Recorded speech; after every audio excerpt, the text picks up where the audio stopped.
الحمد لله رب العالمين والصلاة والسلام على سيد الأشرف الأنبياء والمرسلين وعلى آله وأصحابه أجمعين معجز محترم حضرت মুসল্লিয়ান ইকরাম রহিমানি ওয়া রাহিমাকুমুল্লাহ আসসালামু আলাইকুম ওয়া রাহমাতুল্লাহি ওয়া বারাকাতুহু। মহান রব্বুল আলামিন আহকামুল হাকিমিন আলিশান দরবারে লক্ষ কোটি শুকরিয়া আদায় করছি যে আল্লাহ সুবহানাহু ওয়া তাআলা আমাদেরকে আজকের এই পবিত্র মাহে রমাদানের প্রথম জুমায় আল্লাহর ঘরে মসজিদে আসার বসার তৌফিক দিয়েছেন। রব্বুল আলামিনের দরবারে শুকরিয়া তার মহব্বতের আওয়াজ একবার পড়ি আলহামদুলিল্লাহ। লক্ষ কোটি দুরূদ এবং সালাম আকায়ে নামেদার তাজদার মদিনা হুজুর সরওয়ার কায়নাত ইমামুল আম্বিয়া ইমামুল মুরসালিন নবী দু জাহান রাহমাতুল লিল আলামিন মুহাম্মদ মুজতবা আহমদ মুস্তাফা সাল্লাল্লাহু আলাইহি ওয়াসাল্লামের নুরানি কদম মোবারকে লক্ষ কোটি দুরূদ এবং সালাত ও সালামের হাদিয়া নজরানা পেশ করছি। আল্লাহর দরবারে শুকরিয়া যে আল্লাহ সুবহানাহু ওয়া তাআলা আমাদেরকে আরো একটি মাহে রমাদান দান করেছে। সকলে বলুন আলহামদুলিল্লাহ। নবী করিম রউফ রহিম সাল্লাল্লাহু আলাইহি ওয়াসাল্লাম ইরশাদ করছেন, আমার উম্মত যদি মাহে রমাদানের বরকত সমূহ সম্পর্কে জানতো, মাহে রমাদানের মধ্যে আল্লাহ সুবহানাহু ওয়া তাআলা তার কত বান্দাকে ক্ষমা করেন, আমার আল্লাহ কতটা রহমত বরকত নাজিল করেন এবং এই মাহ রমজানের দিনগুলিতে কত বান্দাকে আল্লাহ পাক ক্ষমা করে দেন, এটা যদি আমার উম্মত জানতো তাহলে আমার উম্মত আল্লাহর দরবারে এটা ফরিয়াদ করতো যেন 12টা মাসই তাদের জন্য আল্লাহ মাহে রমাদান করে দেয়। প্রিয় হাজরিন, নবী করিম সাল্লাল্লাহু আলাইহি ওয়াসাল্লাম বলছে মাহে রমাদানের 3টি দশক, প্রথম দশক রহমতের, মধ্যের দশক মাগফিরাতের এবং শেষের দশক জাহান্নামের আগুন থেকে মুক্তির। এমনকি মাহে রমাদান, যেই মাহে রমাদানে আল্লাহ সুবহানাহু ওয়া তাআলা আমাদের জন্য বলেছেন শাহরু রমাদান আল্লাযী উনজিলা ফীহিল কুরআন, এই মাস সেই মাস যেই মাসে আমি কোরআন নাজিল করেছি। এবং এই মাসের মধ্যে এমন একটি রাত আছে, এমন একটি মহিমান্বিত বরকতময় রজনী খায়রুম মিন আলফি শাহর, যাকে আমার আল্লাহ বলেছেন 1000 মাসের চাইতে উত্তম। সুবহানাল্লাহ। 1000 মাস মানে হচ্ছে 82 বছর 4 মাস। 1000 মাস বরাবর আল্লাহ বলে নাই, আল্লাহ পাক বলছে 1000 মাসের চাইতেও উত্তম। সুবহানাল্লাহ। উত্তম কত বেশি এটা আমার আল্লাহই ভালো জানে। সুতরাং আমরা এই মাহে রমাদানকে ইস্তেকবাল জানিয়েছি, বরণ করেছি। এই মাহে রমাদানের প্রস্তুতি আমার আকা সাল্লাল্লাহু আলাইহি ওয়াসাল্লাম মাহে রজব থেকে শুরু করতেন।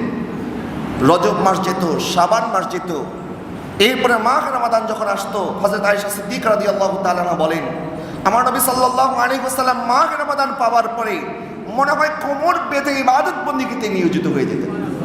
সুবহানাল্লাহ বলেন না।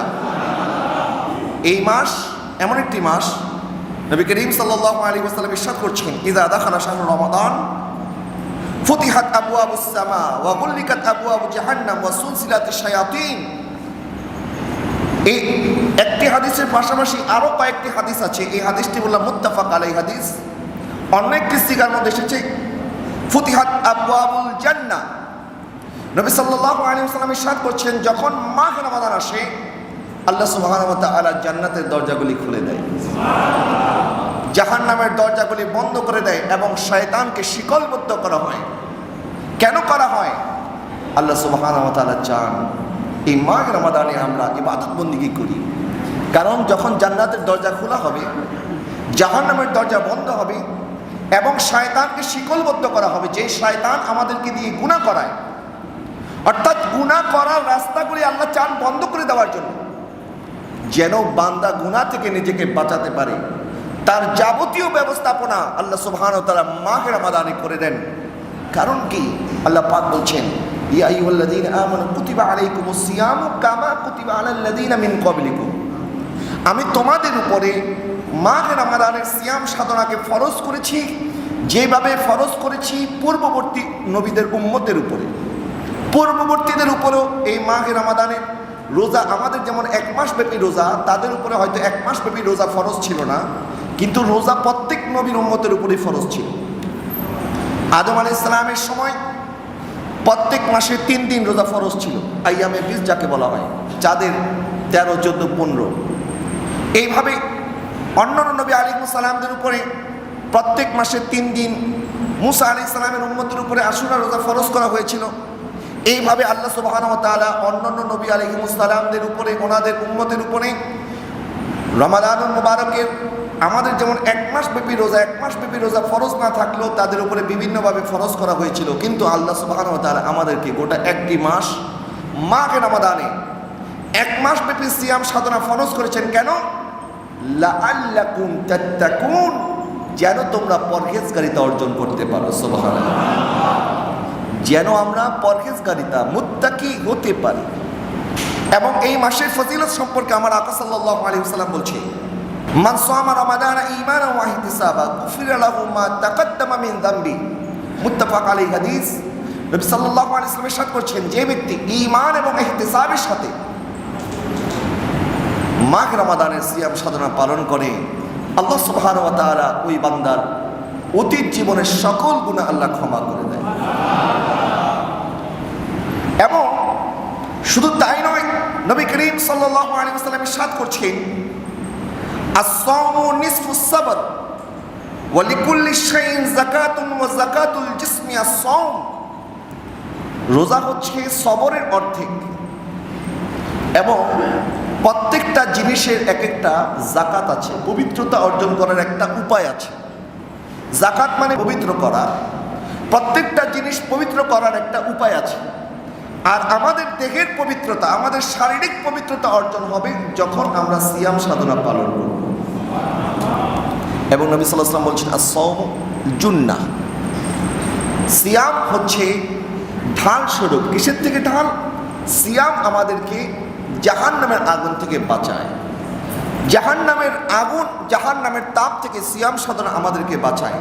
এই যে আল্লাহ সুবহানাহু ওয়া তাআলা সিয়াম সাধনার এত বারাকাত, এত ফজিলত রাখলেন, এর মাকসাদ একটা, উদ্দেশ্য একটা। উদ্দেশ্য কি? লাআল্লাকুম তাত্তাকুন, যেন তোমরা পরহেজগারিতা অর্জন করতে পারো, যেন তোমরা আল্লাহকে ভয় পাও। আমরা মাহে রমাদানে যারা সিয়াম সাধনা পালন করি, সকাল থেকে সন্ধ্যা, সুবহে সাদিক থেকে ইলা গুরুবের শামস পর্যন্ত আমরা পানাহার থেকে বিরত থাকি, আমরা আমাদের স্ত্রীদের কাছ থেকে বিরত থাকি, আমরা যাবতীয় খানা পিনা পান করা এই সমস্ত কাজ থেকে নিজেদেরকে বিরত রাখি। কেন? কারণ আমরা তাকওয়া অর্জন করতে চাই, আল্লাহকে ভয় করি। সিয়াম সাধনা আল্লাহ আমাদের উপরে ফরজ করেছেন, অথচ খানা পিনা পান করা এবং স্ত্রীদের সাথে আমাদের সম্পর্ক সব কিছু বৈধ, কোনোটা অবৈধ নয়।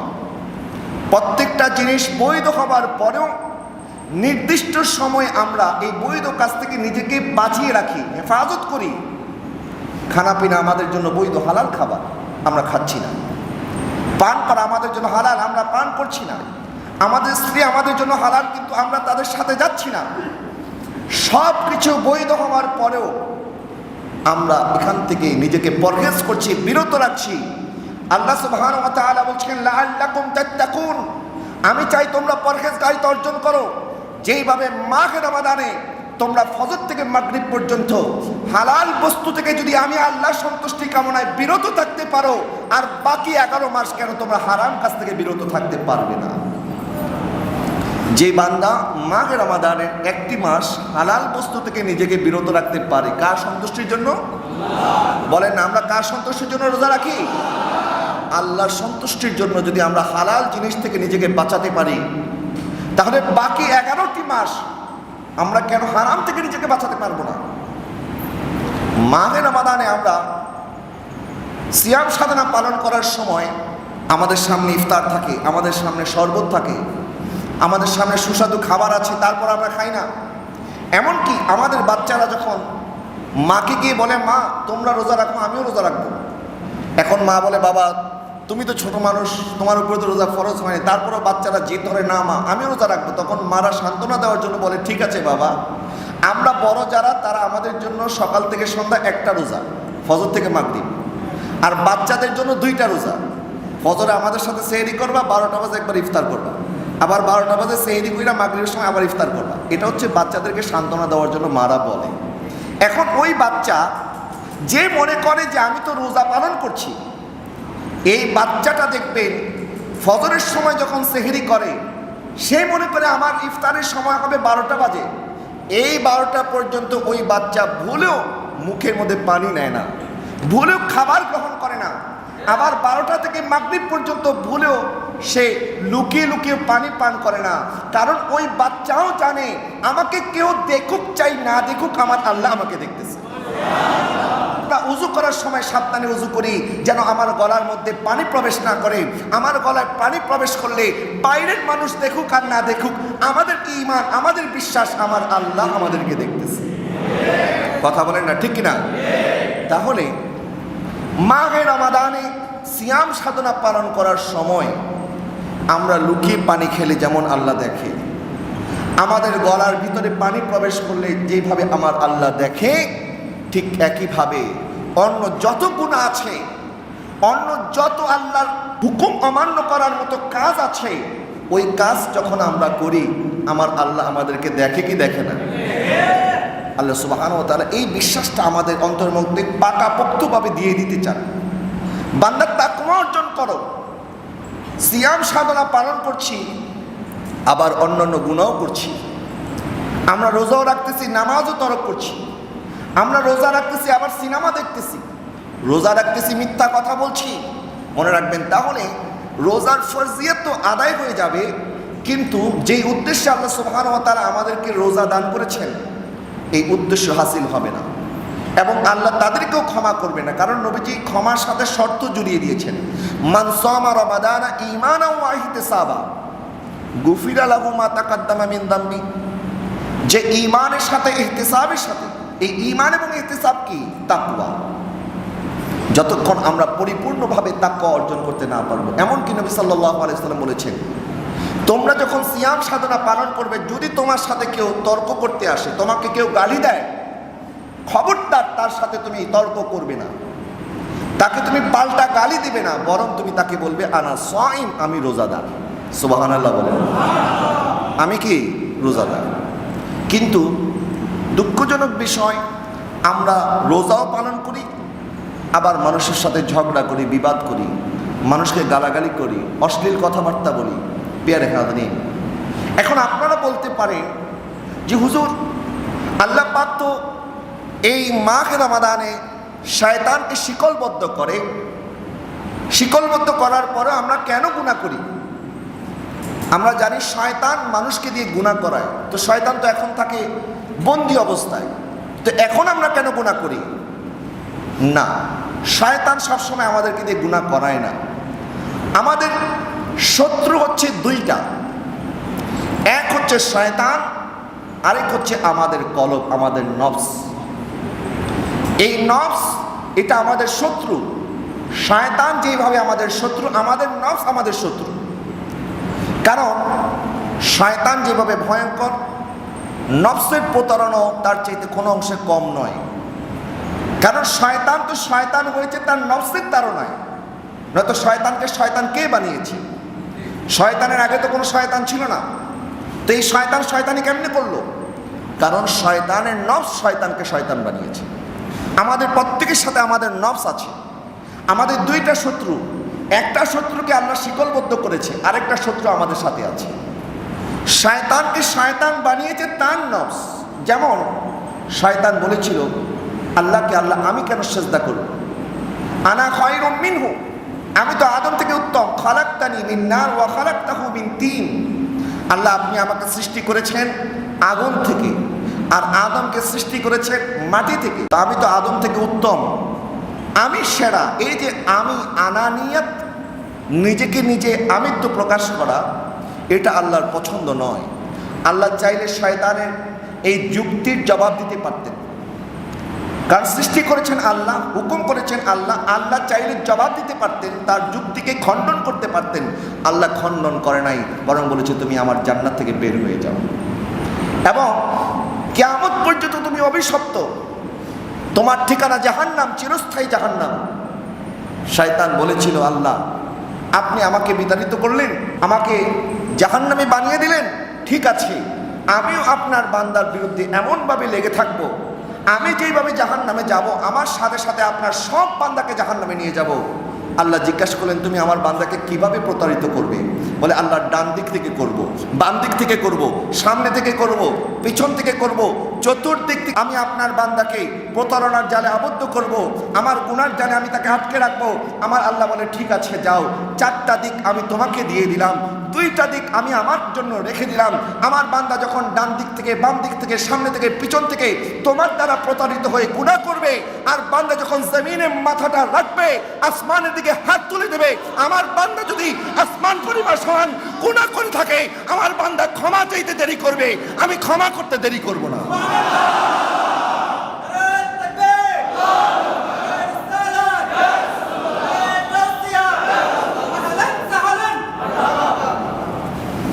জোরে বলুন সুবহানাল্লাহ। প্রিয় হাজরিন, শয়তান চায় আমাদেরকে দিয়ে গুনাহ করাবে। আল্লাহ বলে, মাহে রমাদানে আমার বান্দাকে দিয়ে গুনাহ করাতে পারবে না। তো মাহে রমাদানে গুনাহ করাতে না পারলেও শয়তানকে যেই নফস তাকে দিয়ে শয়তানি করিয়েছে, এই নফস আমাদের সাথে আছে। যেমন শয়তান বলেছিল কি, আমি সেরা। তো এক বুজুর্গ ছিল, উনি জীবনে কোনোদিন আমি শব্দটা মুখে আনে নাই, কারণ আমি শব্দটা এটা বড়ই ভয়ঙ্কর। দেখবেন মানুষ কিছু হইলে বলে আমি করছি, এটা আমার।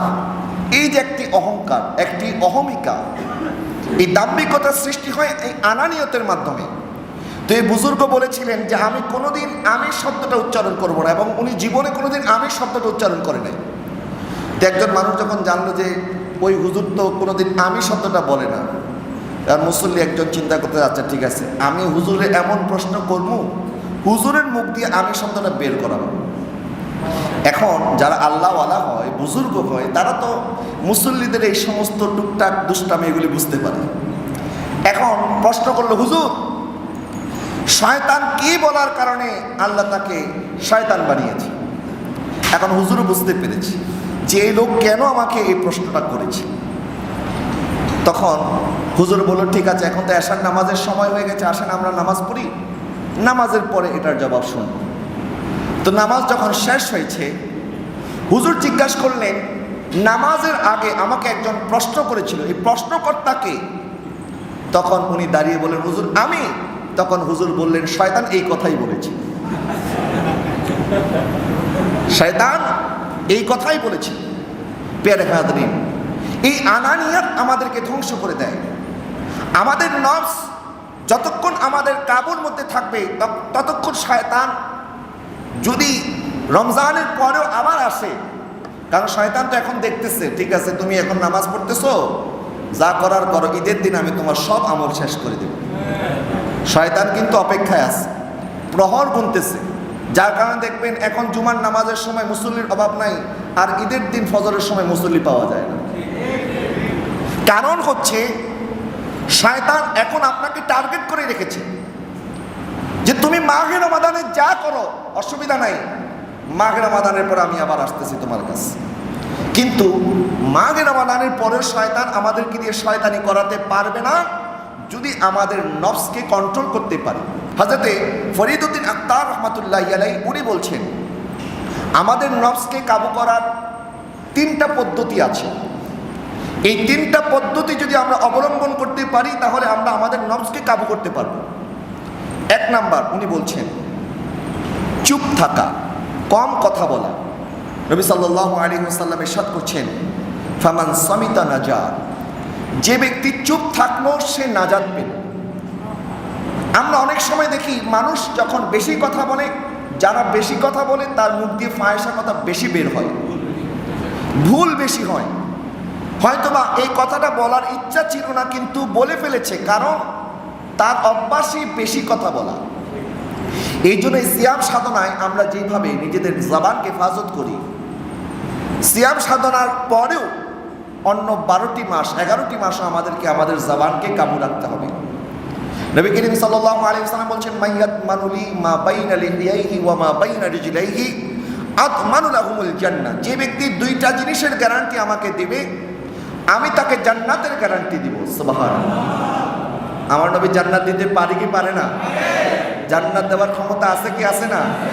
ला व रब्बिल अर्श जिसको जो मिला उनसे मिला, बटती है कौनैन में नेमत रसूलुल्लाह की, तुझसे वर जन्नत से क़यामत लब वहाँ भी दूर हो, हम रसूलुल्लाह की और जन्नत रसूलुल्लाह।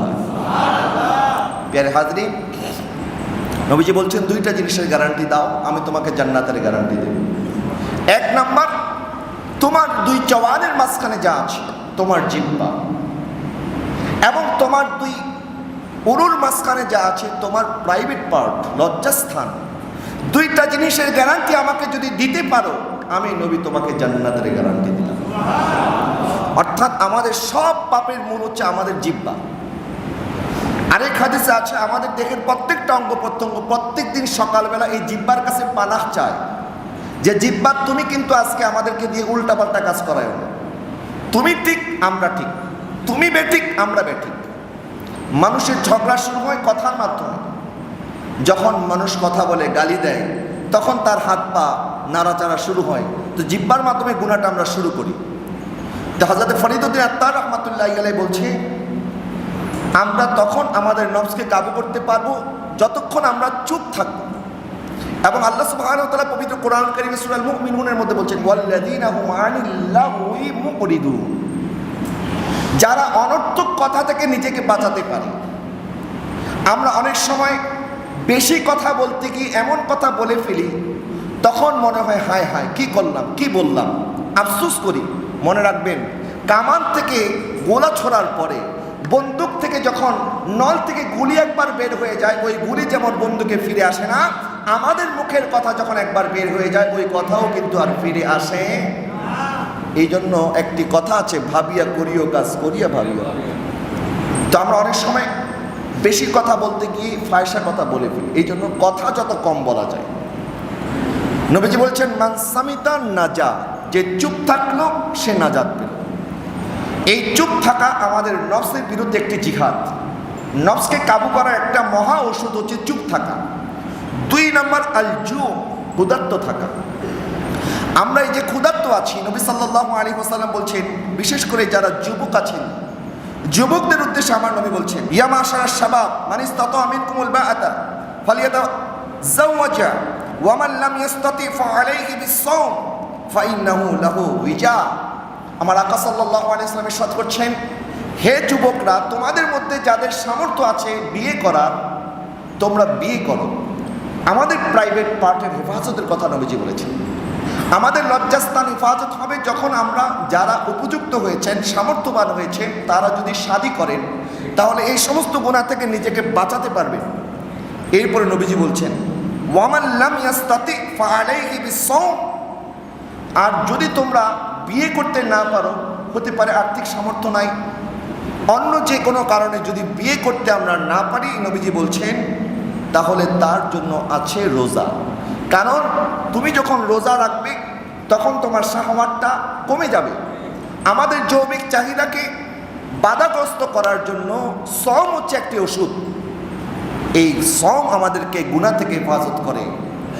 সেই জন্য হযরত ফরিদউদ্দিন আত্তার রাহমাতুল্লাহি আলাইহি বলছে, এই যে ক্ষুধা, এই ক্ষুধা আমাদের অন্তরকে কাবু করতে সাহায্য করে। তিন নাম্বার উনি বলছেন একাকী থাকা। যখন আমরা একাকী থাকবো, যেমন মাঘে রমাদানের একটি গুরুত্বপূর্ণ আমল হচ্ছে ইতিকাফ। এই ইতিকাফ আমার আকা সাল্লাল্লাহু আলাইহি ওয়াসাল্লাম জীবনের প্রত্যেকটা বছর ইতিকাফ করতেন। সুবহানাল্লাহ। মা আয়েশা সিদ্দিকা রাদিয়াল্লাহু তাআলা বলেন, নবীজি প্রত্যেক বছর ইতিকাফ করতেন। এমনকি যে বছর নবী সাল্লাল্লাহু আলাইহি ওয়াসাল্লাম ওফাত বরণ করেন, ওই বছরও নবী ইতিকাফ করেছেন। ইতিকাফ কখনোই নবীজি ছাড়তেন না। কিন্তু দুঃখজনক বিষয়, আমরা নবী সাল্লাল্লাহু আলাইহি ওয়াসাল্লামের অন্যান্য সুন্নতের ব্যাপারে যতটা যত্নশীল, যেমন আমরা দাড়ি রাখি, মেসওয়াক করি, টুপি পরি, পাগড়ি পরি, অন্যান্য সুন্নতের বেলায় আমরা অনেক যত্নশীল, কিন্তু ইতিকাফের বেলায় আমরা গাফেল। অথচ এই ইতিকাফ আমাদের নফসকে কাবু করার জন্য একটা মহা ওষুধ।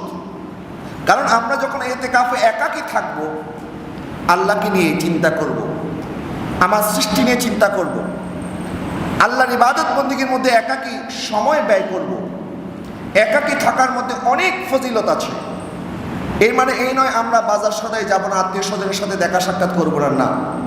কিন্তু দেখবেন বেশিরভাগ সময় আমরা যখন আড্ডা দেই, বন্ধুদের সাথে কথাবার্তা বলি, সেখানে আখিরাতের কথা কম বলি, দুনিয়াবি কথা বেশি বলি, গুনার কথা বলি, ফায়সা কথা বলি, মানুষের গীবত করি, চগলখড়ি করি। তা আমরা যখন আমাদের বিভিন্ন মানুষের সাথে গল্প গুজবে যাই, তখন আমরা সোয়াব তো কামাই করতে পারি না, বরং গুনাহ নিজের আমলনামার মধ্যে বাড়িয়ে তারপরে ঘরে ফিরি। এই জন্য একাকী থাকা এটাও একটা বড় আমল।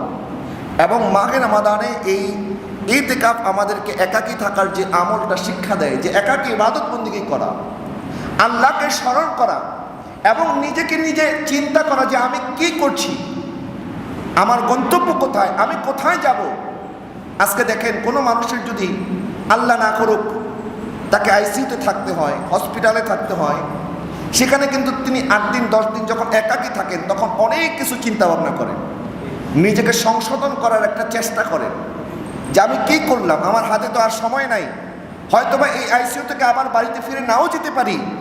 নিজের মধ্যে একটা রিয়েলাইজেশন তৈরি হয়, নিজেকে নিজে একটা আত্মশুদ্ধি করার চেষ্টা করেন। ঠিক একইভাবে মাহে রমাদানের এই 10টি দিন আপনি 10 দিন না পারেন, আপনি 3 দিন করেন, 3 দিন না পারেন, একদিনও যদি ইতিকাফ করেন ইতিকাফ হয়ে যাবে। কিন্তু আমাদের দুঃখজনক বিষয়, আমরা ইতিকাফ করতে পারি না। আবার এলাকার যেহেতু ইতিকাফ একটি আমল যেটি হচ্ছে সুন্নতে মুআক্কাদা আলাল কিফায়া, এলাকাবাসীর পক্ষ থেকে এটা যে কোনো একজনকে অবশ্যই আদায় করতে হবে। যদি আদায় না করে এলাকার সবাই গুনাহগার হবে।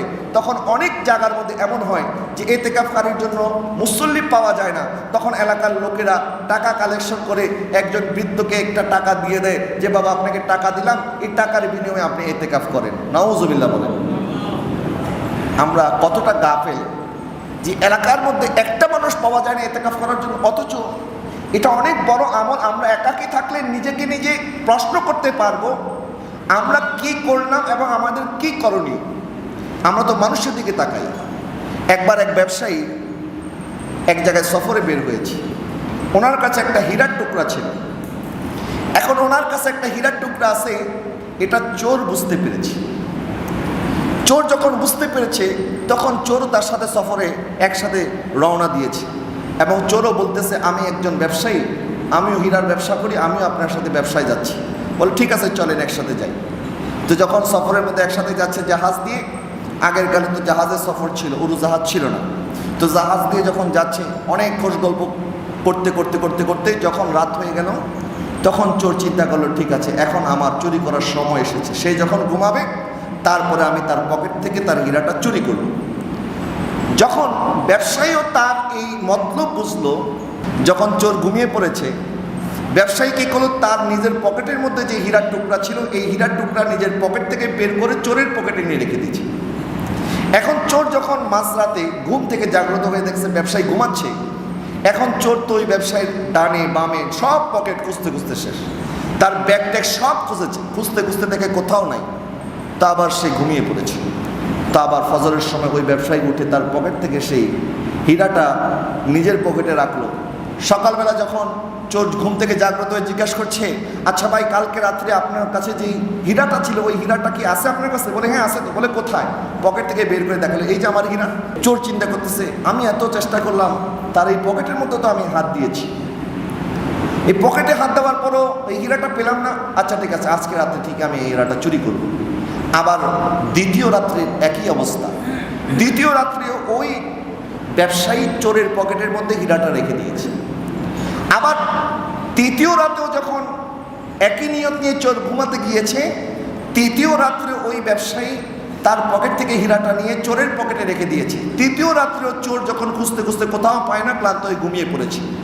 চতুর্থ দিন এখন আর ওই চোরের ধৈর্যের বাঁধ ভেঙে গেছে। এখন বলতেছে যে ভাই আমি আসলে কোনো ব্যবসায়ী না, আমি একটা চোর। আমি মূলত আপনার সাথে এতদিন সফর করছি যে আপনার পকেট থেকে হীরাটা চুরি করার জন্য, কিন্তু আশ্চর্য ব্যাপার দিনের বেলায় আপনার কাছে হীরাটা পাওয়া যায়, রাত্রেবেলায় যখন আমি আপনার পকেটের মধ্যে তালাশ করি তখন তো হীরা পাই না। আপনি কোথায় রাখেন?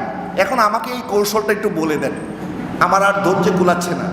তখন ওই ব্যবসায়ী বলছে আরে তুমি যদি একটু নিজের পকেটে খুঁজতা তাহলে হীরাটা পেয়ে যেতে। তুমি তো আমার পকেটে খুঁজেছো, নিজের পকেটে একটু খুঁজো। প্রিয় হাজরিন, আমরা তো মানুষকে নিয়ে বলি মানুষ এটা করেছে সেইটা করেছে। আমরা কখন নিজেকে নিয়ে চিন্তা করব? কখন নিজের কবরে তৈরি করব? কখন নিজে তাকওয়াবান হব? প্রিয় হাজরিন, মানুষ যখন দেখে কোনো ঘরে চুরি হয়েছে তখন সবাই বলে নিশ্চয়ই এই ঘরের মধ্যে চোরকে সাহায্যকারী কেউ আছে, নয়তো বাইরের মানুষ কেমনে জানবে এই ঘরে কয় টাকা আছে? বাইরের মানুষ কেমনে জানবে কোন জায়গায় সম্পদ আছে? তার মানে ঘরের কেউ না কেউ আছে এই চুরিতে সহায়তা করেছে। ঠিক একইভাবে শয়তান আমাদেরকে দিয়ে গুনাহ করায়, আর ওই শয়তানকে সহায়তা করে আমাদের নফস। এই শয়তানকে কাবু করতে হলে আমাদের নফসকে আগে কাবু করতে হবে। মাহে রমাদান আমাদেরকে তাকওয়া অবলম্বন করার যাবতীয় ব্যবস্থাপনা করে দিয়েছে, ক্ষমা চাওয়ার, এবং এই ক্ষমা চাইতে গিয়ে যেন শয়তানের ধোকায় পড়তে না হয় শয়তানকে পর্যন্ত শিকলবদ্ধ করা হয়েছে। সেহরির ব্যবস্থা করেছেন আল্লাহ সুবহানাহু ওয়া তাআলা, ইফতারের ব্যবস্থা করেছেন। নবী সাল্লাল্লাহু আলাইহি ওয়াসাল্লাম বলছেন সেহরির সময় এমন একটি সময় যখন আমার আল্লাহ সুবহানাহু ওয়া তাআলা তখন তার বান্দাদেরকে ডাকতে থাকেন, আলা মিন মুস্তাগফিরিন ফাগফির লাহু, আলা মিন মুস্তারজিকিন ফারজুকাহু। আমি আল্লাহর কাছে ক্ষমা প্রার্থী, আমি আল্লাহ তাকে ক্ষমা করে দেব। কেউ কি আছো রিজিক প্রত্যাশী, আমি আল্লাহ তার রিজিক বাড়িয়ে দেব। সুবহানাল্লাহ বলে। নবীজি বলেছেন তোমরা সেহরি করো, কারণ সেহরির মধ্যে বরকত আছে। এক ঢুক পানি খেয়ে হলেও যেন আমরা সেহরি করি। নবীজি বলেছেন অন্য নবী আলাইহিস সালামের উম্মতের সাথে আমার উম্মতের রোজার মধ্যে ফারাক, পার্থক্য হচ্ছে সেহরি। ইহুদি নাসারারা তারা রোজা রাখে কিন্তু সেহরি করে না, আর উম্মতে মুহাম্মদী সেহরি করে। দেখেন, খাবার খাবো, খাবার খেয়ে তো আমরা রোজা রাখবো, খাবার খাওয়ার মাধ্যমে আমরা আমাদের শক্তি সামর্থ্য অর্জন করব। আল্লাহ বলে তুমি সেহরি খাবে, আমি তোমাকে ক্ষমা করে দেব।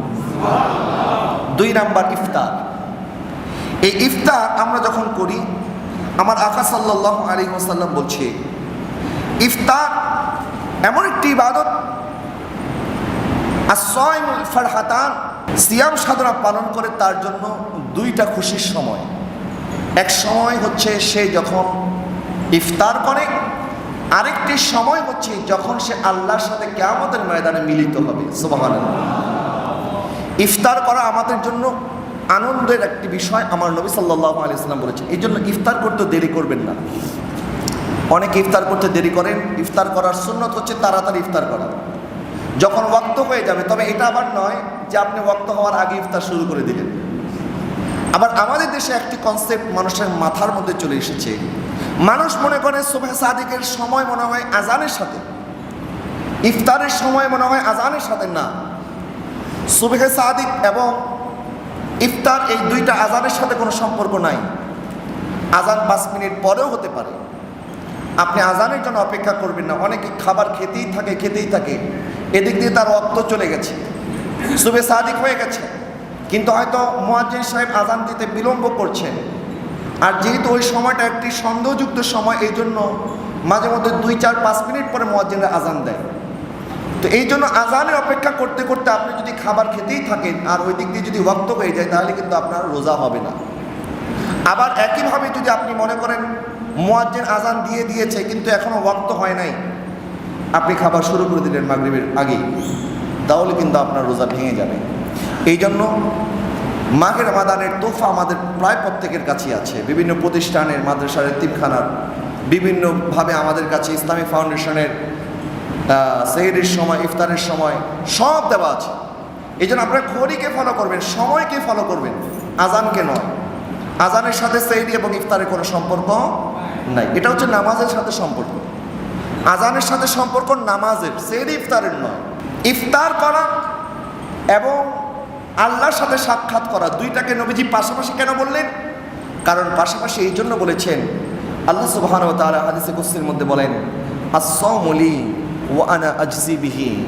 আমরা যত ইবাদত বন্দেগী করি, প্রত্যেকটা ইবাদত বন্দেগীর আলাদা আলাদা মর্যাদা আছে, ফজিলত আছে, বরকত আছে, প্রতিদান আছে। কিন্তু অন্য ইবাদতের প্রতিদানের বেলায় আল্লাহ এইভাবে বলে নাই যেভাবে রোজার প্রতিদানের কথা আল্লাহ বলেছেন। নামাজের প্রতিদানও আল্লাহ দিবেন, হজের প্রতিদানও আল্লাহ দিবেন, যাকাতের প্রতিদানও আল্লাহ দিবেন। কিন্তু মাহে রমাদানের সিয়ামের প্রতিদান আল্লাহ বলছেন as-সাওমু লি ওয়া আনা আজজি বিহি, সিয়াম সাধনা আমার জন্য আর এই প্রতিদান আমি আল্লাহ নিজে দান করব। আচ্ছা, আল্লাহ নিজে কেন দান করবেন? যখন আপনার জন্য রাষ্ট্রীয় কোনো পুরস্কার ঘোষণা হবে, এখন চাইলে আপনাকে এলাকার কাউন্সিলরের মাধ্যমে একটি পুরস্কার দিয়ে দিতে পারে। তুলনা করছি না, বোঝানোর জন্য। এলাকার কাউন্সিলরের মাধ্যমে আপনার হাতে পুরস্কারটা পৌঁছে যেতে পারে, কিন্তু প্রাইম মিনিস্টার অথবা প্রেসিডেন্ট যদি বলে যে আমার দেশের ওই নাগরিকের পুরস্কারটা আমি নিজেই দিব, তখন আপনি মনে করবেন যে ওই পুরস্কারটা তো পরে প্রাইম মিনিস্টারের সাথে বা প্রেসিডেন্টের সাথে সাক্ষাৎ করব, এটাই তো আমার জন্য বড় পুরস্কার। ঠিক একইভাবে আল্লাহ সুবহানাহু ওয়া তাআলা অন্যান্য ইবাদতের বেলায় এইভাবে বলে নাই, যেভাবে সিয়াম সাধনার বেলায় বলেছে as-সাওমু লি ওয়া আনা আজজি বিহি, এই সিয়াম সাধনা আমার জন্য আর এই প্রতিদান আমি আল্লাহ নিজে আমার বান্দাকে দান করব। তাহলে পুরস্কার তো বাদী, আল্লাহর পক্ষ থেকে পুরস্কার আল্লাহ নিজে আদায় করবেন, এটাই তো বড় পুরস্কার। এর চাইতে বড় পুরস্কার তো আর কিছু হতে পারে না। আল্লাহ পাকের মাকসাদ হচ্ছে আমরা যেন আল্লাহকে ভয় করি, তাকওয়া অর্জন করি। তো হযরতে আবু নুআইম রাহমাতুল্লাহি আলাইহি ওনার হুলিয়ার মধ্যে বর্ণনা করেন হযরতে আব্দুল্লাহ ইবনে মাসউদ রাদিয়াল্লাহু তাআলা থেকে একটি হাদিস, আমরা কি করে তাকওয়া অর্জন করতে পারি? উনি বলছেন, সর্ব অবস্থায় আল্লাহকে স্মরণ করো, আল্লাহকে ভুলে যেও না। 2 নাম্বার, সবসময় আল্লাহর ইবাদতের মধ্যে কাটাও, নাফরমানি করিও না। 3 নাম্বার, সবসময় আল্লাহর শুকর করো, নাশুকর বান্দা হইও না। না শুকরিয়া যেন আমরা না করি। এই 3টা কাজের মাধ্যমে আমরা তাকওয়াবান হতে পারি।